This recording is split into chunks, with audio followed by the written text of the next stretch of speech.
जय श्री राधे कृष्ण। प्रिय मित्रों, वीडियो आरंभ करने से पहले आइए कुछ पल के लिए अपने मन को शांत करें और श्री कृष्ण को स्मरण करें। हे कृपालु कृष्ण, जो भी भक्त आज इस अमृतमय वाणी को सुन रहा है, उसके जीवन में आपकी कृपा सदा बनी रहे। उसके मन के सारे कष्ट, दुख और भ्रम आपके चरणों में समर्पित होकर धीरे धीरे समाप्त हो जाए। मित्रों, इस दिव्य वाणी को सुनने से पहले अपने हृदय में उमड़ती भक्ति और प्रेम का नीचे कमेंट में जय श्री राधे कृष्ण लिखकर व्यक्त करें। आपकी यह छोटी सी भक्ति हमारे इस आध्यात्मिक सफर को और भी पवित्र और प्रभावशाली बना देगी। और यदि आप चाहते हैं कि ऐसे दिव्य वाणी आप तक सबसे पहले पहुंचे, तो इस यात्रा में हमारे साथ बने रहिए। तो चलिए अब बिना किसी और विलंब के इस दिव्य यात्रा की ओर बढ़ते हैं, जहां शब्द नहीं केवल भाव बोलते हैं और जहां हर वाक्य में स्वयं श्री कृष्ण बसते हैं। जय श्री राधे कृष्ण। श्री कृष्ण कहते हैं, जिस व्यक्ति को आपकी कदर नहीं, उसके साथ खड़े रहने से अच्छा आप अकेले रहो।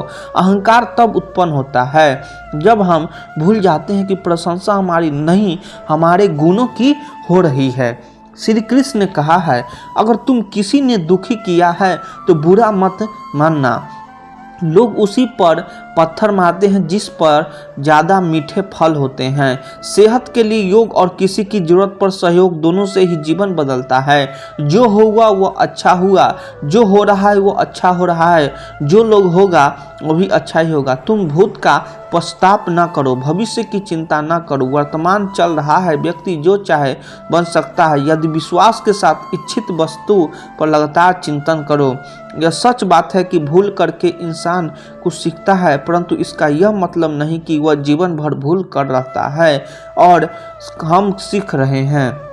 श्री कृष्ण कहते हैं, जो रास्ता ईश्वर ने आपके लिए खोला है उसे कभी भी कोई बंद नहीं कर सकता। जब आप दूसरों के लिए अच्छा चाहते हैं तो वही अच्छी चीज आपके जीवन में वापस आती है। यही प्रकृति का नियम है। निर्मलता अवश्य ईश्वर देता है, परंतु मर्यादा मनुष्य को मन खुद निर्माण करता है। धर्म केवल रास्ता दिखाता है, लेकिन मंजिल तक तो कर्म ही पहुंचता है।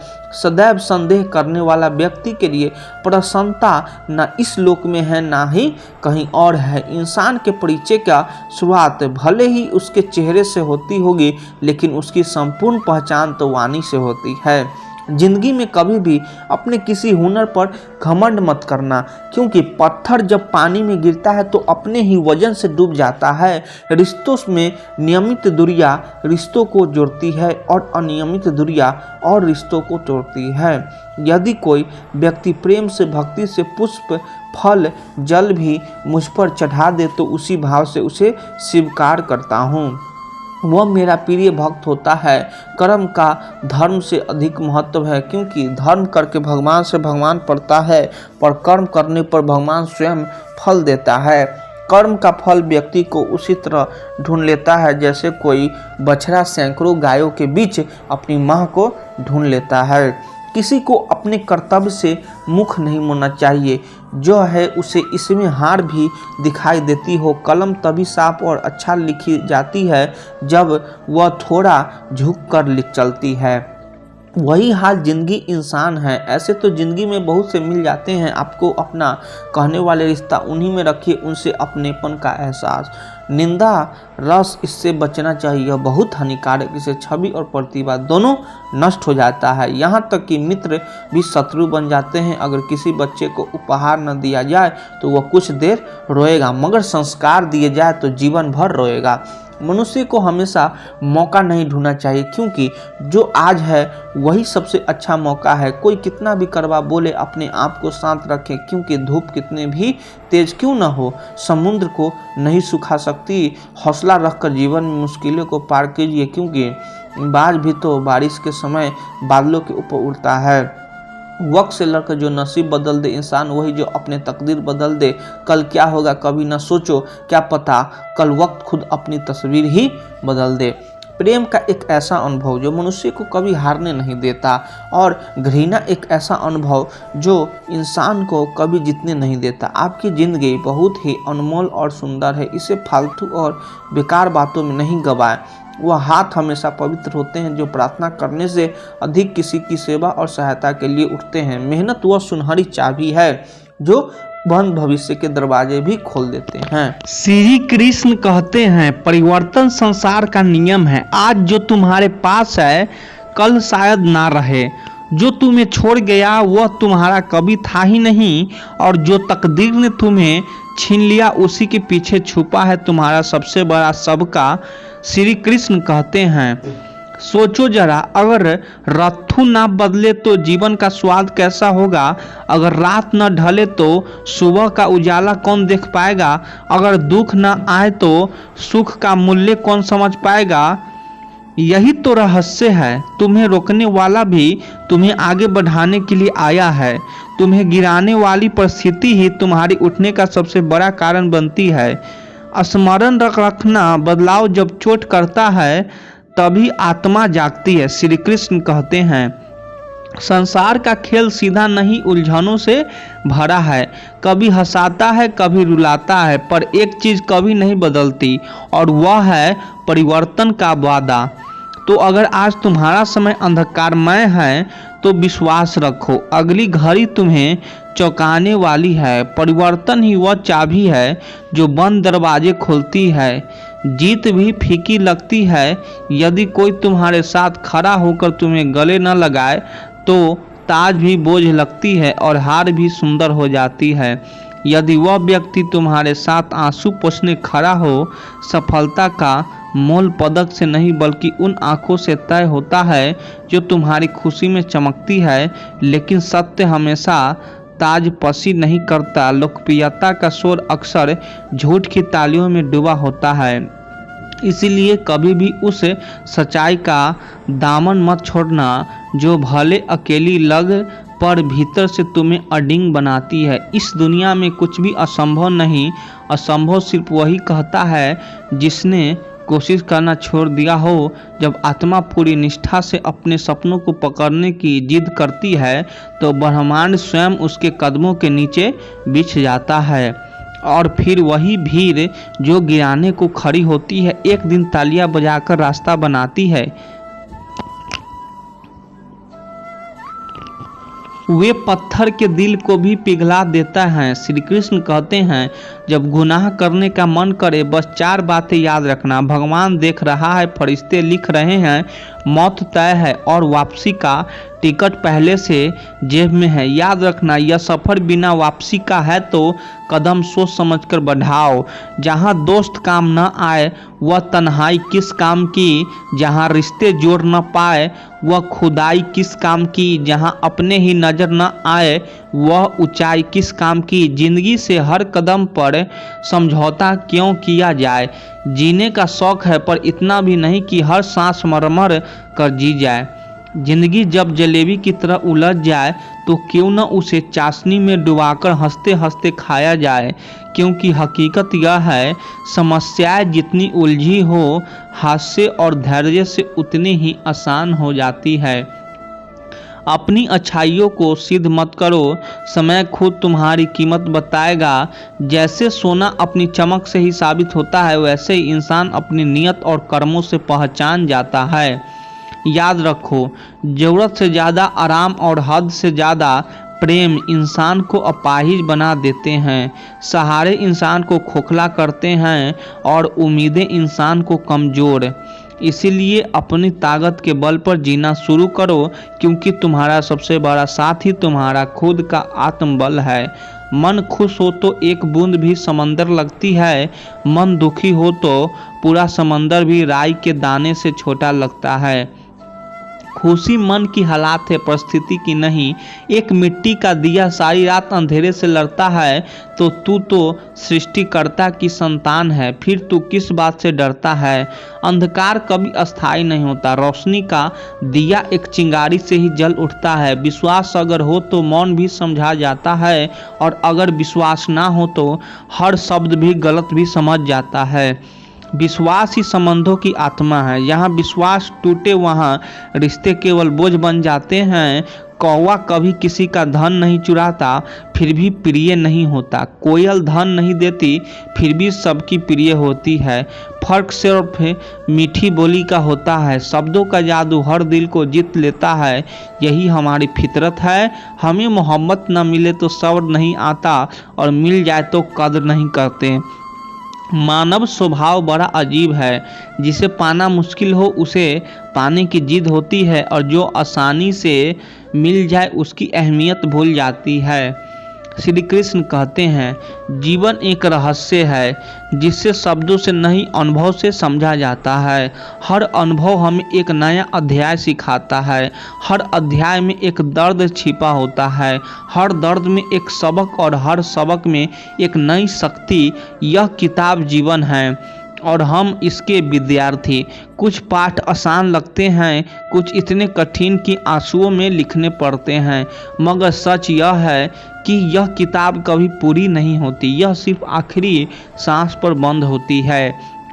दुनिया बुरी इसीलिए नहीं कि यहाँ बुरे लोग अधिक है, बल्कि इसीलिए कि हम अच्छाई को पहचानने में चूक जाते हैं। कभी जो सच्चे दिल से रिश्ते निभाता है वही सबसे ज़्यादा आहत होता है, क्योंकि आज का रिश्ते में सच्चाई नहीं बल्कि झूठे वादों को बोला बाला है, और झूठ की चौकाचौंध से सच्चाई अक्सर अनसुनी रह जाती है।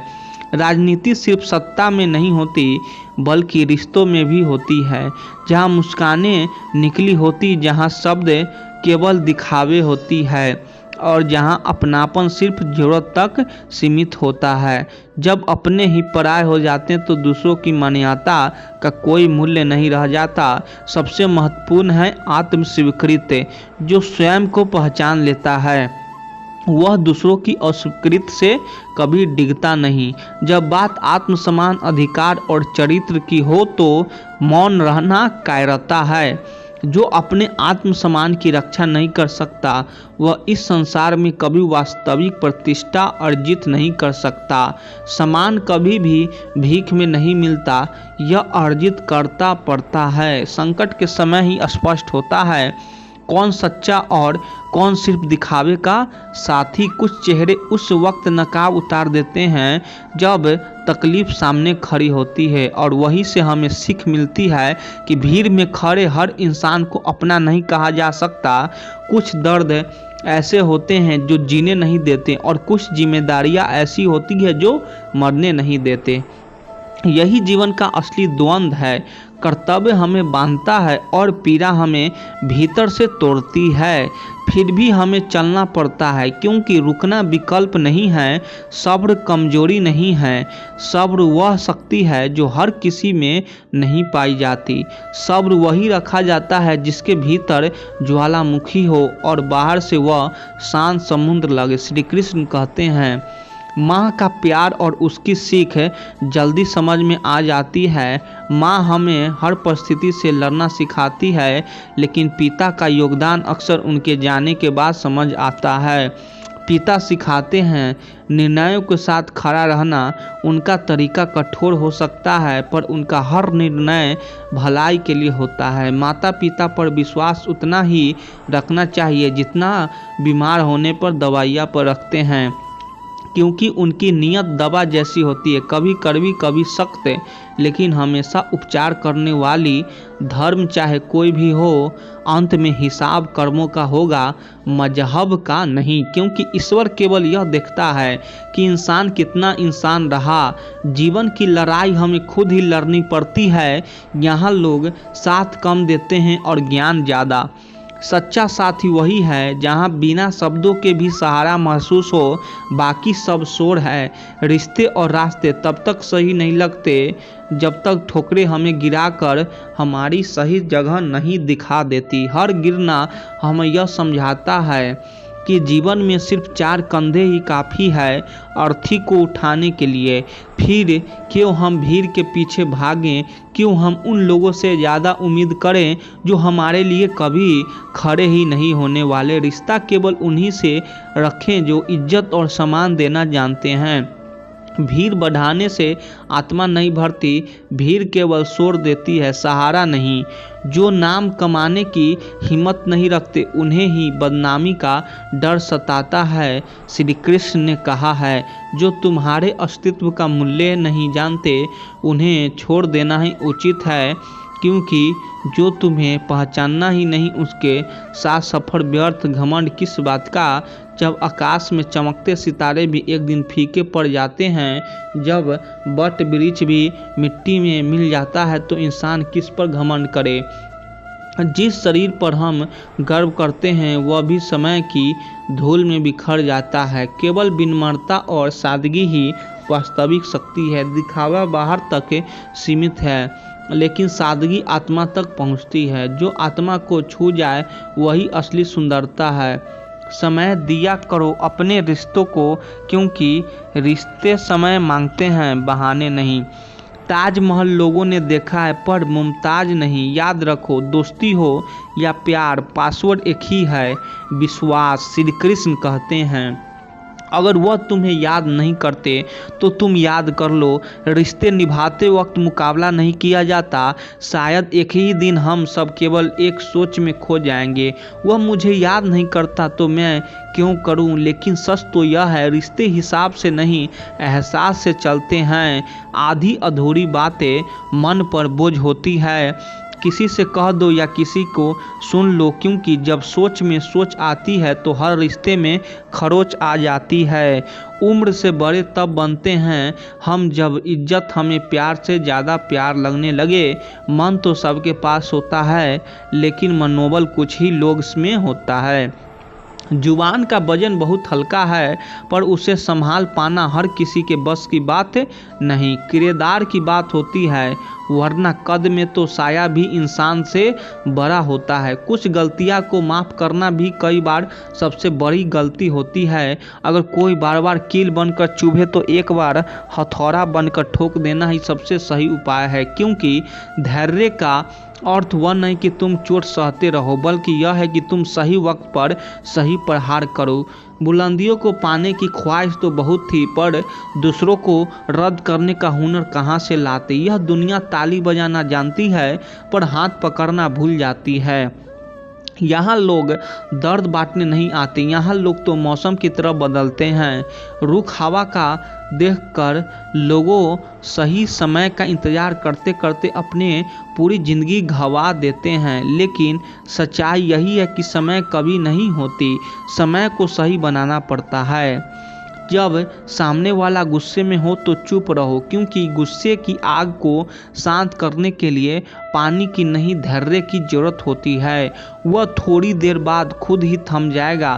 पैर की मौज और छोटी सोच इंसान को कभी आगे नहीं बढ़ने देती। जो मनुष्य अपनी इच्छाओं को घटा लेता है वह छोटे से पल में भी खुशियाँ का पूरा संसार देख लेता है। जिंदगी की असली दौलत यही है, संतोष और शांति। अगर सफल होना है तो याद रखो, पैसा जेब में होना चाहिए, दिमाग में नहीं। दिमाग में रखा पैसा इंसान को पागल बना देता है, जेब में रखा पैसा इंसान को ताकत देता है। सब कुछ खोने के बाद भी अगर हौसला जिंदा है तो यकीन मानो तुमने कुछ भी नहीं खोया। एक मिनट में जिंदगी नहीं बदलती, लेकिन एक मिनट सोच कर लिया गया फैसला पूरी जिंदगी बदल देता है। याद रखो, असली खूबसूरती यह नहीं कि तुम कितने खुश हो, बल्कि यह है कि दूसरों को तुमसे कितनी खुशी मिलती है। एक डॉक्टर के क्लिनिक में लिखा था, दवा में कोई खुशी नहीं और खुशी जैसी कोई दवा नहीं। यह लाइनें पूरी जिंदगी सिखा जाती है। इत्र छिड़क कर भी मर जाओ तो राख से सुगंध नहीं आती, लेकिन अगर किसी का आत्मा को ठंडक दे दो तो तुम्हारी सांसों से भी सुगंध आती है।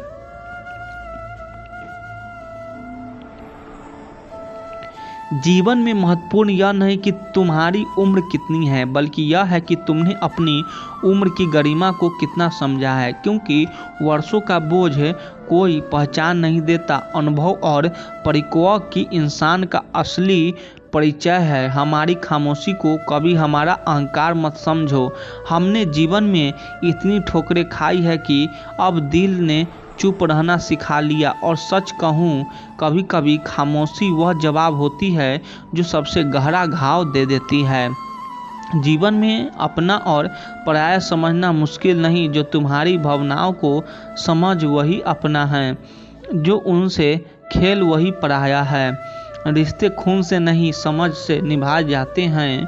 खून तो हर शरीर में बहता है, लेकिन समझ हर रिश्ते को जीवन देती है।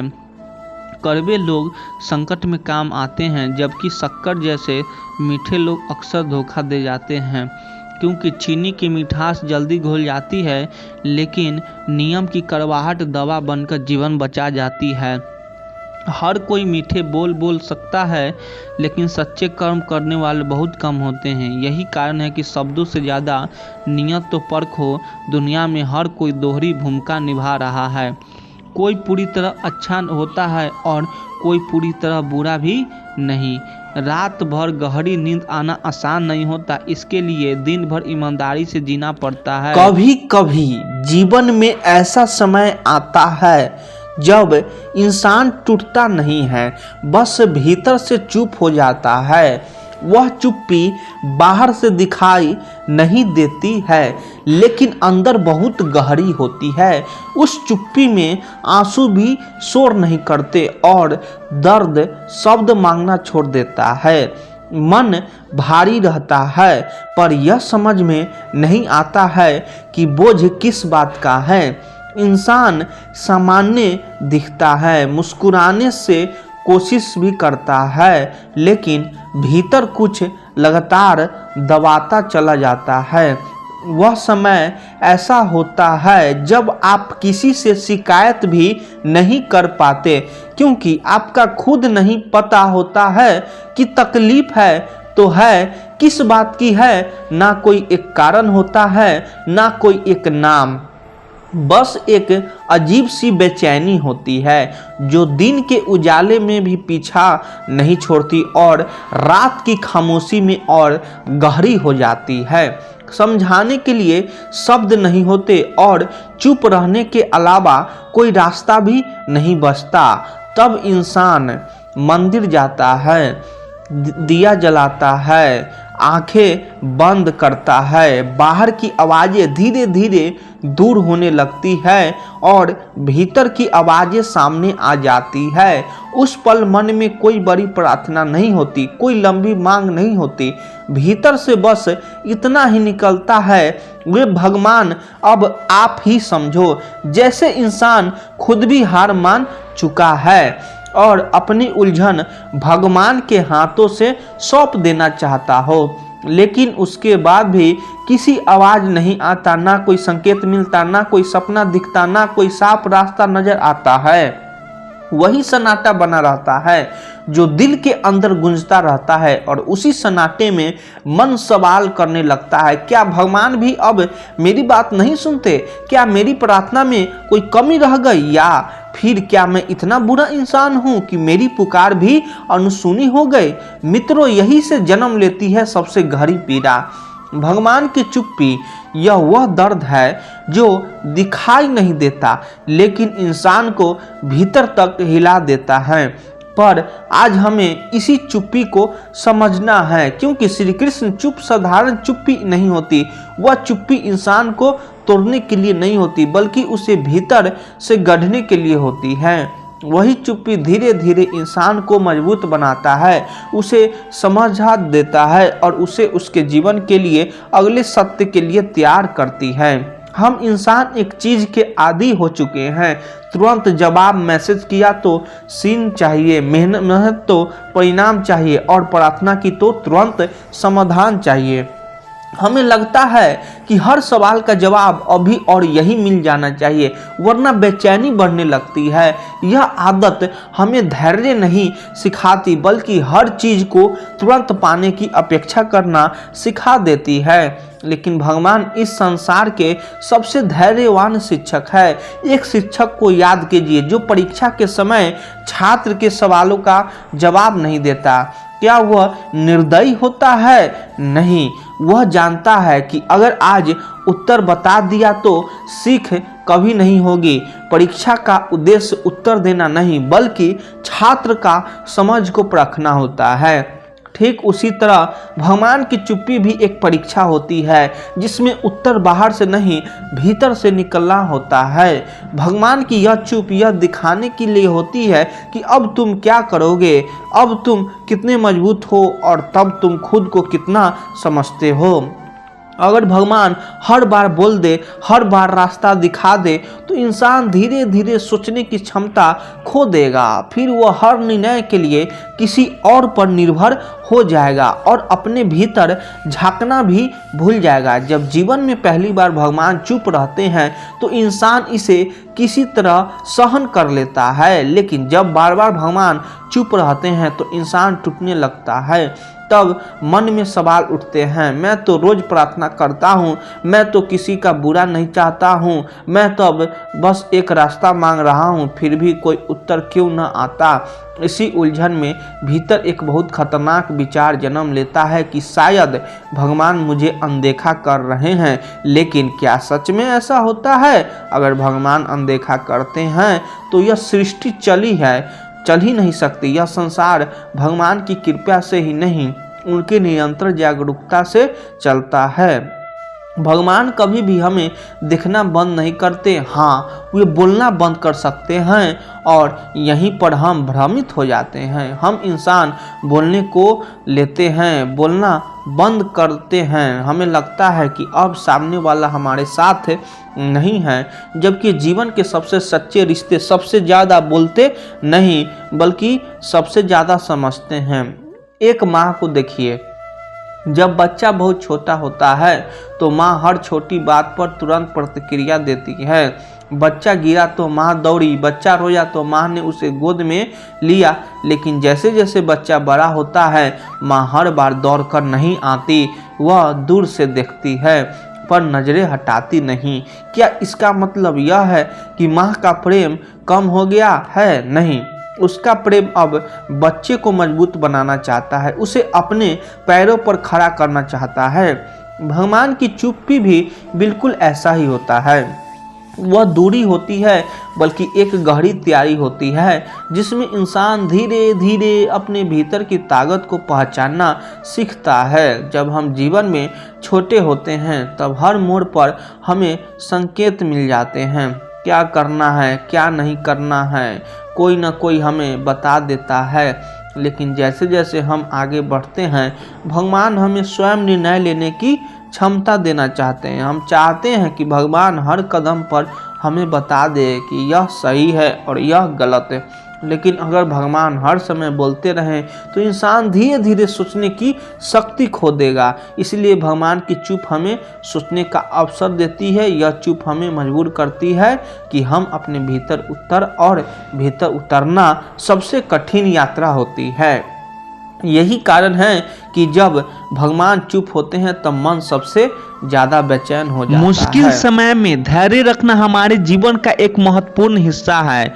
जीवन में कई बार ऐसी परिस्थितियां आती है जब सब कुछ हमारे खिलाफ लगता है। ऐसे समय में धैर्य रखना और अपनी सकारात्मक सोच बनाए रखना बहुत जरूरी है। धैर्य हमें मानसिक स्थिरता और शांति प्रदान करता है। यह हमें कठिनाइयों का सामना करने की शक्ति देता है और यह विश्वास दिलाता है कि हर मुश्किल समय के बाद अच्छा समय जरूर आता है। मित्रों, इस संसार में भगवान की इच्छा के बिना कुछ भी नहीं होता। इसीलिए सर्वप्रथम मैं आपको हृदय से शुभकामनाएं देना चाहता हूं कि आप बहुत भाग्यशाली हैं। आपने भगवान श्री कृष्ण के प्रेरणा से श्रीमद् भगवत गीता के बहुमूल्य विचारों को जानने का मन बनाया है।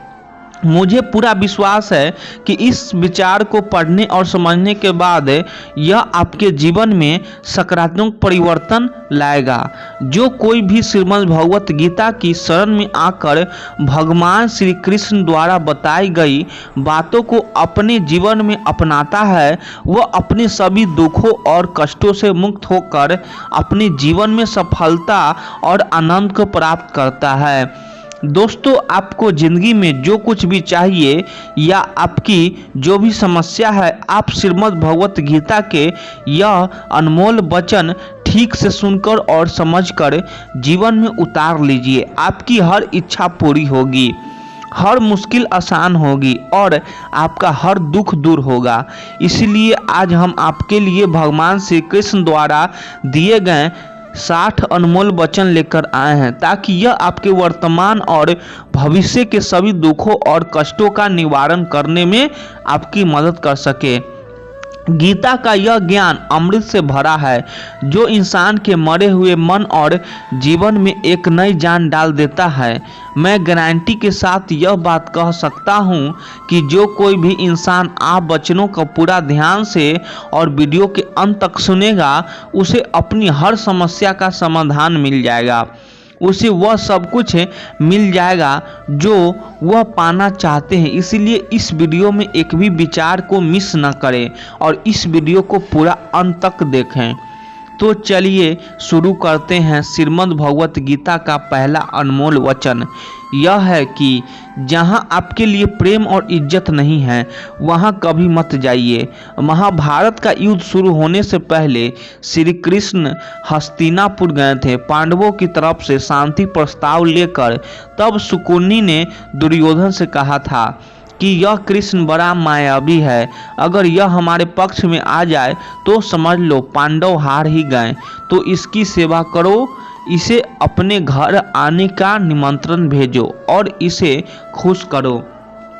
जब भी कृष्ण हस्तिनापुर पहुंचे तो दुर्योधन ने उन्हें अपने घर आने का आग्रह किया और श्री कृष्ण से कहा कि आप मेरे घर में रहिए, मेरा आतिथ्य स्वीकार कीजिए, मेरे घर में भोजन कीजिए। श्री कृष्ण ने दुर्योधन से कहा कि इंसान को किसी के घर तभी भोजन करना चाहिए या तो उसे बहुत प्रेम हो या तो हमारे जीवन में कोई बड़ी आपत्ति आ जाए। ना तो मेरी जिंदगी में कोई आपत्ति आई है और ना ही तुम्हारा मुझसे कोई प्रेम है, तो तुम्हारे घर में कभी नहीं आऊँगा। तुम मुझे अपने घर बुला रहे हो सिर्फ और सिर्फ अपना मतलब पूरा करने के लिए, और मतलबी हो लोगों के घर कभी नहीं जाना चाहिए। इससे हमें यह सीख मिलती है कि जिनके दिल में आपके लिए प्रेम और इज्जत नहीं है, वहाँ आपको कभी नहीं रहना चाहिए। आपको केवल उसी जगह रहना चाहिए जहां आपकी कदर हो, आपको इज्जत मिले और जहां आपको प्रेम मिले। श्रीमद् भगवत गीता का दूसरा अनमोल वचन यह है कि जिस रिश्ते में मर्यादा टूट जाती है, वहां सिर्फ सर्वनाश ही होती है। कोई आपसे बड़ा है या छोटा है, अगर वह रिश्तों में अपनी मर्यादाओं को तोड़ देगा तो वह रिश्ता कभी नहीं टिक सकता। रिश्ता सिर्फ तभी चलता है जब दो लोग एक दूसरे का सम्मान करते हैं, कदर करते हैं और कभी अपनी लिमिट क्रॉस नहीं करते। जिस रिश्ते में कोई लिमिट नहीं है, एक दूसरे की इज्जत नहीं है, वह रिश्ता आज नहीं तो कल खत्म हो जाता है। श्रीमद् भगवत गीता का तीसरा अनमोल वचन यह है कि इस इंसान के दुख का सबसे बड़ा कारण उसका मोह से अज्ञान आता है और जीवन में समस्याएं शुरू होने लगती है। महाभारत में धृतराष्ट्र को दुर्योधन से इतना मोह था कि वह अपने पुत्र को गलत काम करने से भी रोक नहीं सके। धृतराष्ट्र को पुत्र मोह की वजह से धर्म का ज्ञान ही नहीं रहा और अंत में सब कुछ बर्बाद हो गया। महाभारत में श्री कृष्ण ने अर्जुन से कहा था कि जब ज्ञान की धारा बहती है तो सबसे पहले मोह को नष्ट करती है, क्योंकि मोह अज्ञान है। यूनान के सम्राट सिकंदर ने एक दिन एक नागा साधु से कहा कि वह पूरी दुनिया को जीत लेना चाहता है। साधु ने सिकंदर से कहा, यह पूरी दुनिया जीत लेगा फिर क्या करेगा, क्योंकि इसके अलावा दूसरी कोई दुनिया है ही नहीं। यह सुनकर साधु जोर जोर से हंसने लगा। सिकंदर को समझ में नहीं आया और उसने संत से पूछा, आप हंस क्यों रहे हैं? साधु ने कहा, तू दुनिया को जीतने के मोह में बंधा है, लेकिन मेरे पास कुछ भी नहीं है, फिर भी मैं हमेशा खुश रहूँगा क्योंकि मुझे किसी भी चीज़ का मोह नहीं है। सिकंदर, जो अभी तक दुनिया जीतने के ख्वाब देख रहा था, अब संत की बातों को सुनकर निराश हो गया। वह सोचने लगा कि अगर वह पूरी दुनिया जीत लेगी तो फिर उसे क्या मिलेगा। संत की बातों ने उसे यह एहसास दिलाया कि मोह दुख का कारण है। मोह से जीवन में दुख ही आते हैं। वह घर और परिवार से हो सकता है, सफलता, सुख, सम्मान या फिर दुनिया को जीतने का मोह हो सकता है। जब किसी का मोह सफल हो तो वह दुख लाता है और असफल होने पर भी दुख ही मिलता है। श्री कृष्ण ने भी कहा कि जब कोई मोह त्याग देता है तो उसे मेरी कृपा मिल जाती है। मोह रहित व्यक्ति परम आनंद प्राप्त करता है। इसीलिए हमें मोह का त्याग करना चाहिए और जो हमारे पास है उसे में संतुष्ट रहना चाहिए। श्रीमद् भगवत गीता का चौथा अनमोल वचन यह है कि जो दूसरों के साथ छल करता है उसका अंत बुरा होता है। महाभारत में दुर्योधन और शकुनी ने पांडवों के साथ जीवन भर छल किया, उन्हें धोखा दिया और अंत में दुर्योधन का परिणाम यह हुआ कि उसके दल का हर बड़ा योद्धा छल से मारा गया। खुद दुर्योधन की मृत्यु भी छल से हुई। इससे यह सीख मिलती है कि जो कोई दूसरों को धोखा देता है वह अंत में धोखा खाता है। कर्मों का फल हमेशा मिलता है और जैसे कर्म किया जाता है वैसे ही फल प्राप्त होता है। श्रीमद् भगवत गीता का 5वां अनमोल वचन यह है कि लोगों में अपना सहारा ढूंढना छोड़ दो। आपके मन की सबसे बड़ी कमजोरी यही होती है कि आप दूसरों में सहारा ढूंढते हैं और यही चीज़ आपको कमज़ोर बना देती है। यही चीज़ आपका खुद पर विश्वास खत्म कर देती है। जो लोग सोचते हैं कि यह तो मेरा सहारा है तो मुश्किल वक्त में मुझे काम आएगा, वही लोग मुश्किल वक्त में सबसे ज़्यादा दुखी और अकेले पड़ जाते हैं। आप ईश्वर को अपना सहारा बनाओ। देखना जब भी कोई मुश्किल आएगी तो वह किसी न किसी रूप में आकर आपकी मदद जरूर करेगी। दुनिया को सहारा मत बनाओ। जो खुद अपने लिए सहारा ढूंढ रहे हैं वे आपका सहारा कैसे बनेंगे। तो अपना सहारा दुनिया को नहीं, ईश्वर को बनाना चाहिए। ईश्वर आपकी सुनता है या नहीं, यह आपकी श्रद्धा, विश्वास और आस्था पर निर्भर करता है। श्रीमद् भगवत गीता का 6वां अनमोल वचन यह है कि अपना मन का शांत रखना सीखो, क्योंकि अशांत मन जीवन में सिवाय दुख को आपको कुछ नहीं देने वाला एक शांत मन आपको जीवन में प्रेम और आनंद ही देगा। दुख और सुख सिर्फ शांत और अशांत मन के परिणाम है। अशांत मन दुख को ही जन्म देता है और शांत मन परम आनंद को जन्म देता है। मन में शंकाओं को कभी जन्म ना दो। यह शंकाएं मन में गलत किया के पहाड़ बना देती है, जिससे जीवन का सुख छिन जाता है। तभी श्री कृष्ण कहते हैं कि मनुष्य को अपने मन को वश में रखना चाहिए। जो कोई अपने मन को वश में कर लेता है उसका मन उसका मित्र बन जाता है, और जो कोई अपने मन को वश में नहीं रख पाता उसका मन उसका सबसे बड़ा शत्रु बन जाता है। श्रीमद् भगवत गीता का 7वां अनमोल वचन यह है कि जिंदगी में कभी भी खुद को किसी का जरूरतमंद या मोहताज मत बनाओ, क्योंकि जब तक आप किसी के जरूरतमंद नहीं होते तब तक आपको कोई दुख नहीं पहुंचा सकता, कोई आपका फ़ायदा नहीं उठा सकता। जिस इंसान के आप जरूरतमंद हो जाओगे वो आपका लाभ उठाना शुरू कर देता है। जिस दिन आपने अपने जीवन को किसी का जरूरतमंद बना दिया उसी दिन से आपको उसकी गुलामी करनी पड़ती है। दूसरों की तो छोड़ो, जो लोग अपने नौकरों काम वाली बाई के जरूरतमंद हो जाते हैं वे उनका सब कुछ सहना रहना शुरू कर देते हैं, क्योंकि उन्हें पता होता है कि उनका काम उनके बिना नहीं चल सकता और आपके खुद से उतना काम नहीं कर सकते हैं, और दूसरा कोई आपको मिल नहीं रहा तो वे आपको परेशान करना शुरू कर देते हैं। लेकिन जब उन्हें यह समझ आता है कि आप अपना काम खुद कर सकते हैं या आपको दूसरों 1000 विकल्प मिल सकते हैं तो वे चुपचाप अपना काम करेंगे। अब अगर आप कोई ऐसी नौकरी करते हैं जहां आपके बॉस के गलत होते हुए भी आप उसका टॉर्चर सहते रहते हैं तो उसे पता होता है कि आप उसके ज़रूरतमंद हैं और वह इसका पूरा फ़ायदा लेता है। और तो और जिस घर परिवार में आप रहते हैं, अगर वहाँ भी आप किसी के ज़रूरतमंद हैं तो वह आपको पूरा चूस लेता है, क्योंकि वहाँ आप 24 घंटे रहते हैं, कहीं और जा ही नहीं सकते। वह इंसान आपके घर पर चढ़कर नाचेगा और आपको पूरी तरह से अपने कंट्रोल में रखेगा। लोगों को बहुत मज़ा आता है अपने से कमज़ोर इंसान को अपने कंट्रोल में रखने में। आप चाहे हज़ारों के लिए इच्छा करो, चाहे हर वह काम करो जिससे उन्हें खुशी मिले, पर ऐसे लोग आपकी गर्दन को दबाकर रखते हैं। आप में अगर कुछ प्रतिभा है तो आपके पंख ही काट दिए जाएंगे। हर वो कोशिश की जाएगी जिससे आप जिंदगी में कभी आगे ना बढ़ पाओ। किसी का मोहताज होना मर जाने से भी बदतर होता है। आपने कभी गौर किया है कि आपकी ज़िंदगी वही लोग ख़राब करते हैं जिनके आप ज़रूरतमंद हो जाते हैं। आपका सारा दुख वहीं से आता है जिसके आप ज़रूरतमंद होते हैं।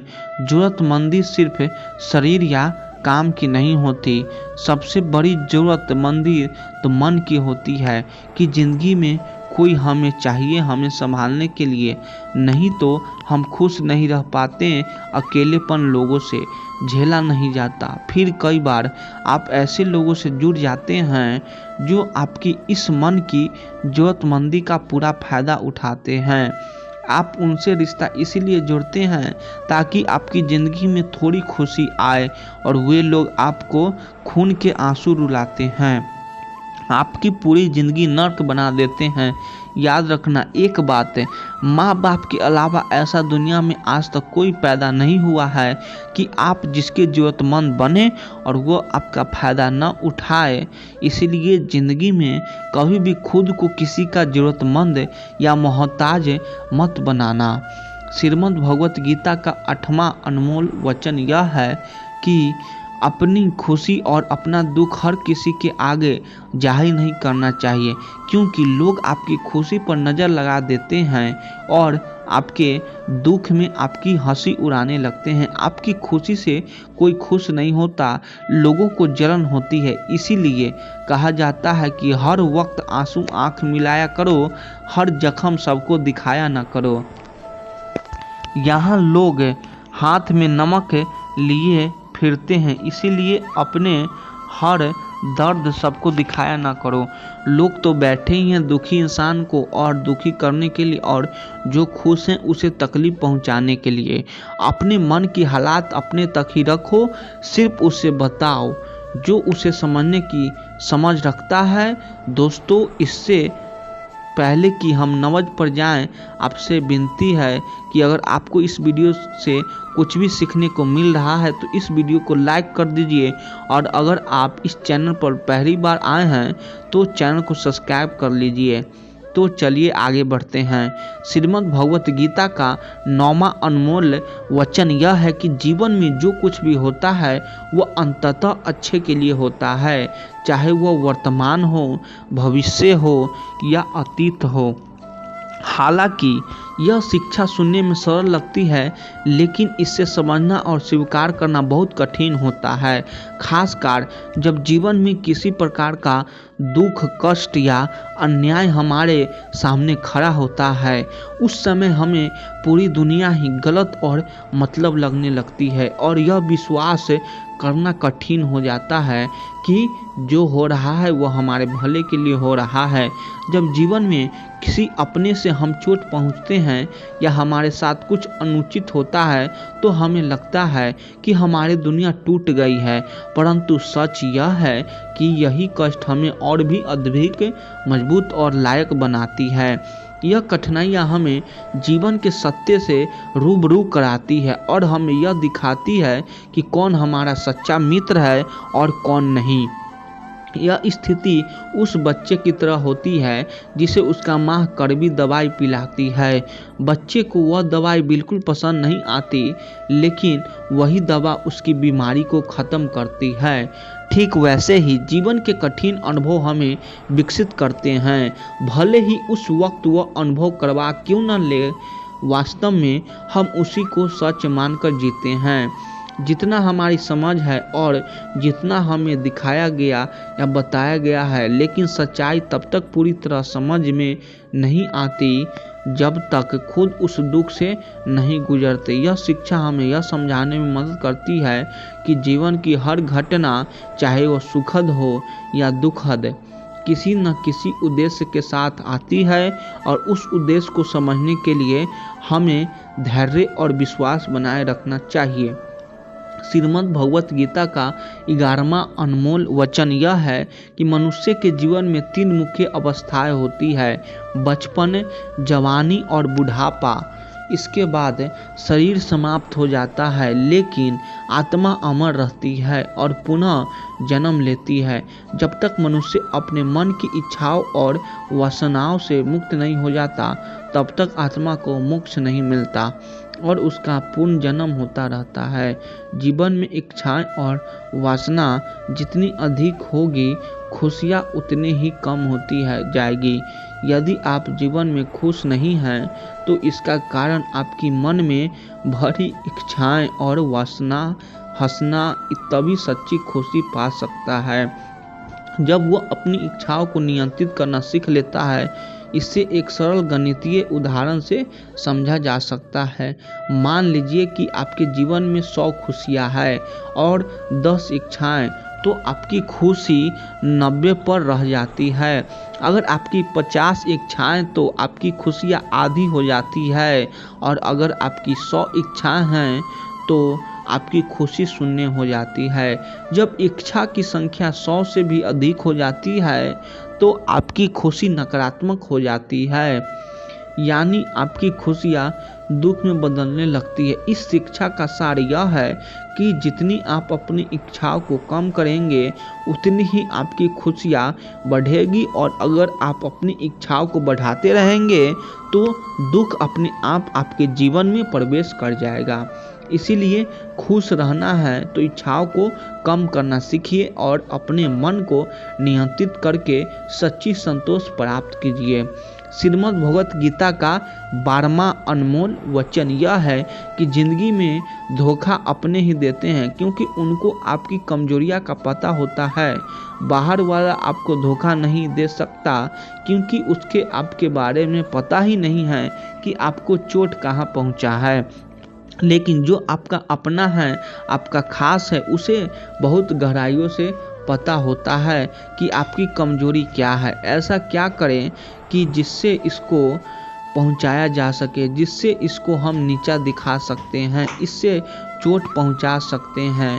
यह कलयुग, इसमें बाहर वालों से नहीं, जो हमारे अपने हैं उनसे ही सावधान रहना होता है। महाभारत का युद्ध 2 अलग अलग राज्यों में नहीं हुआ था, बल्कि एक ही परिवार के भाइयों में हुआ था। सभी आपस में एक ही वंश के लोग थे। कितनी बार दुर्योधन ने जहर देकर भीम को मारने की कोशिश की। न जाने कितनी बार दुर्योधन ने पांडवों को जान से मारने की कोशिश की। वो उनका कोई पराया नहीं था, बल्कि उनका भाई था। सारी लड़ाइयाँ घर के अंदर ही होती है, बाहर कौन लड़ेगा हमसे, घर में ही सारे झगड़े होते हैं। तो आपको चोट सिर्फ वही लोग पहुंचा सकता है जो आपके अपने ही अपना धोखा सिर्फ वही लोग दे सकते हैं जो आपके अपने हैं। श्रीमद् भगवत गीता का 13वां अनमोल वचन यह है कि सत्य और ईश्वर की शक्ति के साथ खड़े व्यक्ति को संसार की कोई भी ताकत परास्त नहीं कर सकती, चाहे पूरी दुनिया ही उनके खिलाफ क्यों न हो, लेकिन अंत में विजय उसे होती है। गीता में कुल 700 श्लोक और 18 अध्याय है और इसका अंतिम श्लोक यह कहता है कि जहाँ योगेश्वर कृष्ण और धनुर्धर अर्जुन हैं, वहीं विजय समृद्धि, नीति और दृढ़ संकल्प है। धृतराष्ट्र बार संजय से पूछते थे कि युद्ध में कौन जीत रहा है और कौन हार रहा है, क्योंकि उनका विश्वास था कि उनके पक्ष में भीष्म पितामह, गुरु द्रोणाचार्य और कर्ण जैसे महाआवी खड़े हैं। उन्हें लगता था कि ऐसी शक्ति के साथ उनकी हार संभव नहीं है। संजय ने उन्हें बताया कि जहां ईश्वर यानी श्री कृष्ण खड़े होते हैं वहां शक्ति अर्थ नहीं होता, सत्य और धर्म का जीत निश्चित होती है।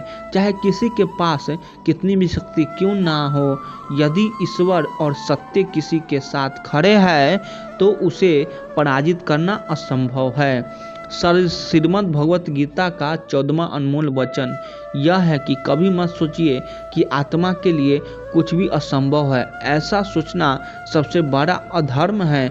यह कहना है कि तुम निर्मल हो या स्वयं के प्रति सबसे बड़ा पाप है। हम वो हैं जो हमारी सोच ने हमें बनाया है, इसलिए इस बात का ध्यान रखिए कि आप क्या सोचते हैं। भय और अधूरी इच्छाएं समस्त दुखी का मूल है। पुराने समय की बात है, एक राजा था।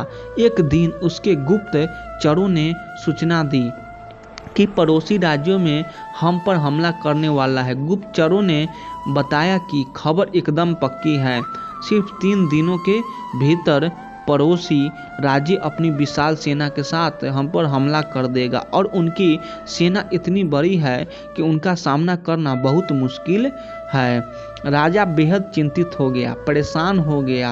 राजा ने तुरंत सभा बुलाई और सभी लोगों से सलाह मांगी कि अब हम लोगों का मरना तय है। अगर किसी व्यक्ति के पास कोई सुझाव या मुक्ति है तो वह बता सकते हैं।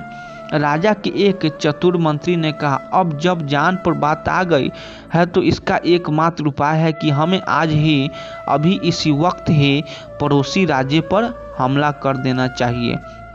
राजा बोला, मंत्री जी, हमारी सेना बहुत छोटी है, हम उनका मुकाबला कैसे कर पाएंगे। मंत्री बोला, पड़ोसी राज्य अभी युद्ध के लिए तैयार नहीं है। अभी उस राज्य पर हमला कर दें तो वह संभाल नहीं पाएगा और हमारे जीतने की कुछ तो संभावना बनेगी। वैसे ही भी हम पर हमला होने वाला है और इतनी विशाल सेना है कि हम यूं ही मारे जाएंगे। जब 3 दिन बाद मरना ही है तो क्यों न कुछ न करने से बेहतर है हम यह कर सकते हैं। राजा को यह बात सही लगी। उसने तुरंत अपनी सेना को तैयार होने का आदेश दिया और उस राज्य के नागरिक भी सेना के साथ जुड़कर युद्ध में चले गए। पड़ोसी राज्य जो था वहां तक पहुंचने से पहले एक पुल पार करना होता था। जैसे ही वह सेना पुल पार करके उस राज्य में घुस गई तो राजा ने कहा, हम अपने पड़ोसी राज्य में घुस चुके हैं। यह जो पुल है इस पुल को जला दो। और पुल जलाने के बाद सेना को बोला, हमारे पास अब और कोई विकल्प नहीं है सिवाय लड़ने के। अब हम या तो लड़कर जीत जाएं या फिर हम यहीं मारे जाएं। हमारे पास भागने का कोई रास्ता नहीं है। सभी सैनिक अपनी पूरी क्षमता के साथ लड़े और पड़ोसी राज्य की बड़ी सेना को उन्होंने हरा दिया, इस विचार के साथ कि हमारे पास अब कोई और विकल्प नहीं है। इस कहानी से सीख मिलती है कि जब आपके पास रास्ता सिर्फ एक होता है कि अगर यह नहीं किया तो मर जाएंगे, बर्बाद हो जाएंगे, तो संभावना बढ़ जाती है उसमें कामयाब होने की।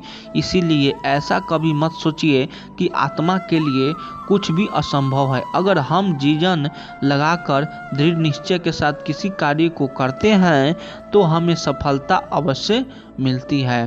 श्रीमद् भगवत गीता का 15वां अनमोल वचन यह है कि भगवान श्री कृष्ण अर्जुन से कहते हैं कि हर मनुष्य 3 गुणों, रोज गुणों, तमोगुण और सत्वगुण से बना है। इसीलिए ऐसा कोई व्यक्ति नहीं है जिसमें कोई केवल अच्छाई या केवल बुराई हो। हर व्यक्ति में अच्छाइयाँ और बुराइयाँ दोनों होती है। यदि आप चाहें तो आप सबसे अच्छे इंसान में भी बुराई ढूंढ सकते हैं और यदि चाहें तो सबसे बुरे इंसान में भी अच्छाई देख सकते हैं।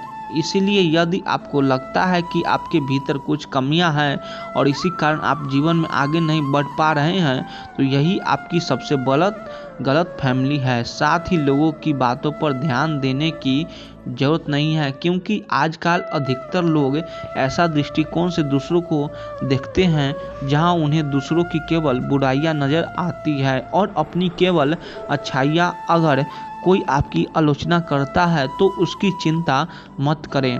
जो चीज़ें आपके नियंत्रण में हैं, जिन्हें आप सुधार सकते हैं, उन्हें पर काम करें और खुद को बेहतर इंसान बनाएं। लेकिन जो चीज़ें प्राकृतिक रूप से आपके वश में नहीं हैं, उनके बारे में चिंता करके दुखी होने का कोई लाभ नहीं है। यह शिक्षा हमें आत्मा संवर्धन की प्रेरणा देती है। अपने गुणों को निखारें, लेकिन उन्हें चीज़ के बारे में परेशान ना हो जिन्हें आप बदल नहीं सकते। अपनी कमजोरियां को स्वीकार करके ही आप एक मजबूत और सशक्त व्यक्ति बन सकते हैं। श्रीमद् भगवत गीता का सबा अनमोल वचन यह है कि वह इंसान जिंदगी में सफल माना जाएगा। जब मन हल्का और प्रसन्न होता है तो सारी परिस्थितियां भी आसान लगने लगती है। इसीलिए चिंता छोड़कर मस्त रहो, क्योंकि भगवान हमेशा तुम्हारे साथ खड़े हैं। अब सोचिए, हम अक्सर धन को केवल रुपयों और दौलत से जोड़ देते हैं। हमें लगता है कि अगर हमारे पास पैसा है तो सब कुछ है, लेकिन अगर मन बोझिल हो, अगर मन में उदासी और चिंता भरी हो, तो उस धन का कोई मूल्य नहीं रह जाता। महलों में रहने वाले भी बेचैन रहते हैं और झोपड़ी में रहने वाले भी मुस्कुराते हुए देखते जाते हैं। इसका कारण सिर्फ और सिर्फ मन की स्थिति है। जब मन हल्का होता है, प्रसन्न होता है, तो जीवन की सबसे कठिन परिस्थितियां भी बोझ नहीं लगती। जैसे एक छोटा बच्चा किसी कठिनाई को उतनी गंभीरता से नहीं लेता, क्योंकि उसका मन स्वाभाविक रूप से प्रसन्न रहता है। उसकी मुस्कान ही उसकी सबसे बड़ी ताकत होती है। उसी तरह यदि हम अपने मन को हल्का रखना सीख ले, तो परेशानियां चाहे कितनी भी बड़ी क्यों न हो, वे हमें हरा नहीं सकती। अब जरा कल्पना कीजिए, एक व्यक्ति जिसके पास सब कुछ है, लेकिन वह हमेशा चिंता में डूबा रहता है।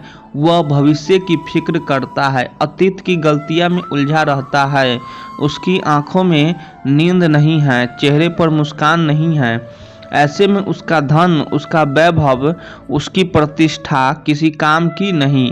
दूसरी ओर एक किसान जो दिन भर मेहनत करता है, थका हुआ घर लौटता है, लेकिन अपने परिवार के बीच बैठकर 2 रोटियां को हंसी खुशी खा लेता है।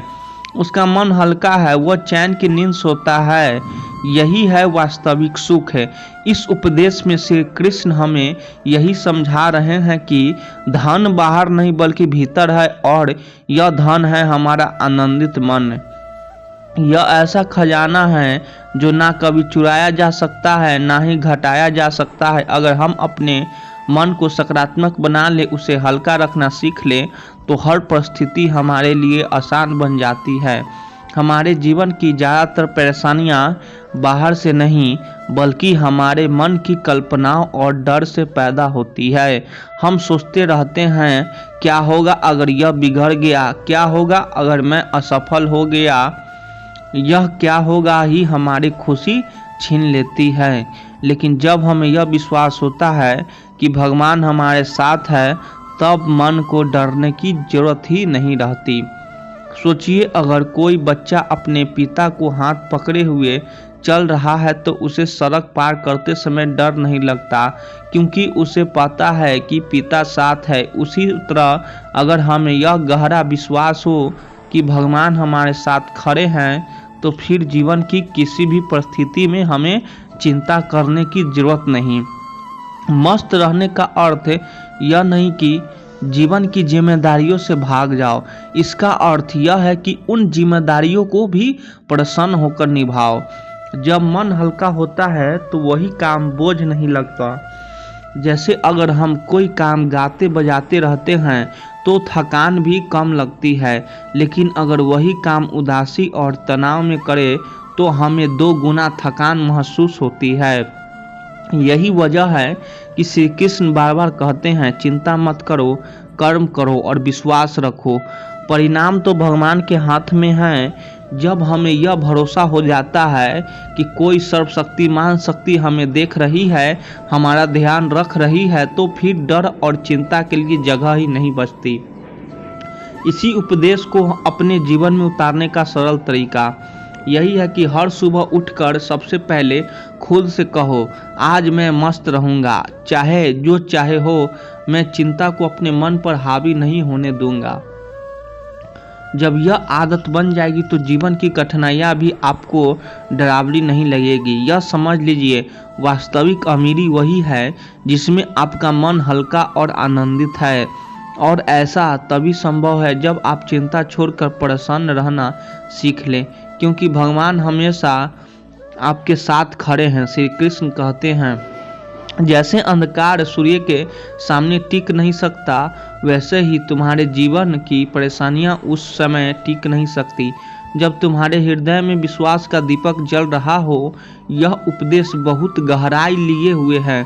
अंधकार का स्वभाव यही है कि वह स्वयं अस्तित्व है, कि स्वयं अस्तित्व में नहीं। अंधकार सिर्फ प्रकाश की अनुपस्थिति जैसे ही सूर्य को किरण फैलाती है। अंधकार तुरंत मिट जाता है, उसे कहीं छिपाने का मौका नहीं मिलता। उसी तरह हमारे जीवन की परेशानियां और कठिनाइयां भी वास्तव में उतनी बड़ी नहीं होती जितनी हमें लगती है। वे बस तब तक दिखाई देती है जब तक हमारे भीतर विश्वास का प्रकाश नहीं जलता। विश्वास एक ऐसा दीपक है जो किसी भी कठिनाई की गहरी रात को भी सुबह में बदल देता है। जब इंसान के दिल में विश्वास होता है कि भगवान उसके साथ है, तब सबसे अंधेरी परिस्थिति भी डरावनी नहीं लगती। जरा सोचिए, एक बच्चा अंधेरे कमरे में अकेला बैठा हो तो डर से कांपता है, लेकिन वही बच्चा अगर अपनी माँ का हाथ पकड़ ले तो वही अंधेरा उसे डरावना नहीं लगता। क्यों? क्योंकि उसके दिल में भरोसा है कि माँ साथ है। हमारे जीवन में भी परेशानियाँ उसी अंधेरे की तरह है। वे हमें डराती है, कमज़ोर करती है और अक्सर हमें हार मानने पर मजबूर करती है। लेकिन जब दिल में विश्वास का दीपक जलता है तो वह परेशानियाँ छाया की तरह गायब हो जाती है। विश्वास यह एहसास है कि मैं अकेला नहीं हूँ, मेरे साथ एक शक्ति है जो सर्वशक्तिमान है। वही शक्ति जिसने इस ब्रह्मांड को रचा है, वही शक्ति मेरे जीवन को भी सही दिशा दे रही है। विश्वास का मतलब यह नहीं है कि कठिनाइयाँ आएगी। अंधेरा भी सूरज के निकलने से पहले आता है, लेकिन जैसे ही सूरज की पहली किरण धरती को छूती है, अंधकार को टिकने का अवसर नहीं मिलता। उसी तरह जब हम अपने जीवन की कठिनाइयाँ में भी विश्वास बनाए रखते हैं तो परिस्थितियाँ चाहे कितनी भी कठिन हो, वे धीरे धीरे समाप्त हो जाती है। जब जरा अपने जीवन के अनुभव को याद कीजिए, कितनी बार ऐसा हुआ होगा कि आपने किसी समस्या को बहुत बड़ी समझा, सोचा कि अब इसका कोई हल नहीं है, लेकिन समय के साथ वही समस्या हल भी हो गई। उस समय आपको महसूस हुआ होगा कि अगर आप घबराने के बजाय थोड़ा विश्वास रखते हैं तो शायद तकलीफ कम महसूस होती है। यही विश्वास का चमत्कार है। विश्वास मनुष्य को आशा देता है, और आशा ही वह शक्ति है जिसे हम आगे बढ़ते हैं। बिना विश्वास के इंसान के अंधकार में भटकता रहता है, लेकिन विश्वास का दीपक जलते ही रास्ते साफ हो जाते हैं। जैसे धन कोहरे में कुछ दिखाई नहीं देती, लेकिन सूरज की रोशनी आते ही सब कुछ साफ साफ दिखने लगता है। इस उपदेश का सबसे बड़ा महत्वपूर्ण संदेश यह है कि हमें अपने दिल में विश्वास का दीपक जलाए रखना है, चाहे परिस्थिति कितनी भी अंधेरी क्यों न हो। हमें यह याद रखना चाहिए कि भगवान की शक्ति सूर्य के समान है। जैसे अंधकार कभी सूर्य को परास्त नहीं कर सकता, वैसे ही जीवन की कोई भी कठिनाई उस इंसान को परास्त नहीं कर सकती जिसके दिल में विश्वास का दीपक जल रहा हो। अगर आप इस बात को जीवन में उतार लेंगे तो आपको हर परिस्थिति में साहस मिलेगा। जब कठिनाइयाँ आएगी, आप डरेंगे नहीं, आप जानेंगे कि यह सब अस्थाई है। अंधकार हमेशा अस्थाई नहीं होता, वह सिर्फ थोड़ी देर का मेहमान है। और जब दिल में विश्वास होगा तो हर चुनौती एक अवसर में बदल जाएगी। इसलिए उंगली बार जब अपने परेशान हो, जब आपको लगे कि सब खत्म हो रहा है, तो भीतर यह दीपक जलाइए भगवान मेरे साथ है, यह एक वाक्य ही आपके जीवन की दिशा बदल देगा। जिस तरह दीपक जलाते ही अंधकार मिट जाता है, उसी तरह यह विश्वास जलाते ही आपका डर, आपकी चिंता और आपकी परेशानी मिट जाएगी। झूठी की चमक हमेशा सच के उजाले से छोटी होती है। फर्क बस इतना है कि सच को चमकने में समय लगता है। हर कोई तुम्हें समझे यह जरूरी नहीं, लेकिन तुम्हारा सच हमेशा तुम्हारे साथ खड़ा रहेगा। रिश्ते मीठे बोले से नहीं, सच्चे कर्मों से लंबे चलते हैं। लोग वही याद रखते हैं जो तुमसे फायदा पहुंचाया है। बाकी बातें हवा में उड़ जाती है। जो दिखता है वही बिकता है, लेकिन जो असली है वही टिकता है। लोग तुम्हारी गलती जल्दी देख लेते हैं, लेकिन तुम्हारा दर्द शायद ही कोई समझे। सच बोलने वाला अक्सर अकेला रह जाता है, पर वही सच्चाई समय आने पर सबसे बड़ा सहारा बनती है। लोग तुम्हारी मुस्कान देखकर खुश होते हैं, पर तुम्हारे आंसू देखकर बहाने ढूंढते हैं। हर कोई तुम्हें गिरते देखना चाहते हैं, पर कम ही लोग हैं जो गिरने से पहले तुम्हें संभालना चाहेंगे। सच्चाई बोलने से पहले सोच लेना, क्योंकि झूठ सुनने वाले कान बहुत हैं और सच सुनने वाले कम। जिंदगी में सबको खुश करने निकले तो खुद से हमेशा नाक रखोगे। लोग तुम्हारे बारे में अच्छा नहीं, अलग सुनना चाहते हैं, इसीलिए बातें फैलती है, सच्चाई नहीं। इंसान तब तक अच्छा है जब तक वह दूसरे के काम आता है, वरना उसकी कोई कीमत नहीं। तुम्हारे जाने के बाद लोग तुम्हें याद नहीं करेंगे, बस तुम्हारे काम याद करेंगे। हर कोई तुम्हें अपने हिसाब से देखना चाहते हैं, और जब तुम लोग अलग निकलो तो वही तुम्हारा सबसे बड़ा अपराध बन जाता है। लोग तुम्हारे सच को गलत साबित करते हैं। लोग रहेंगे क्योंकि उन्हें तुम्हारे सच्चाई से डर लगता है। तारीफ हमेशा सामने होती है, और सच्चे शब्द हमेशा पीठ पीछे कहे जाते हैं। लोग तुम्हारे साथ तब रहेंगे जब तक उन्हें तुमसे कुछ चाहिए। कड़वी सच्चाई यही है कि पैसा रिश्तों से भी बड़ा बन गया है।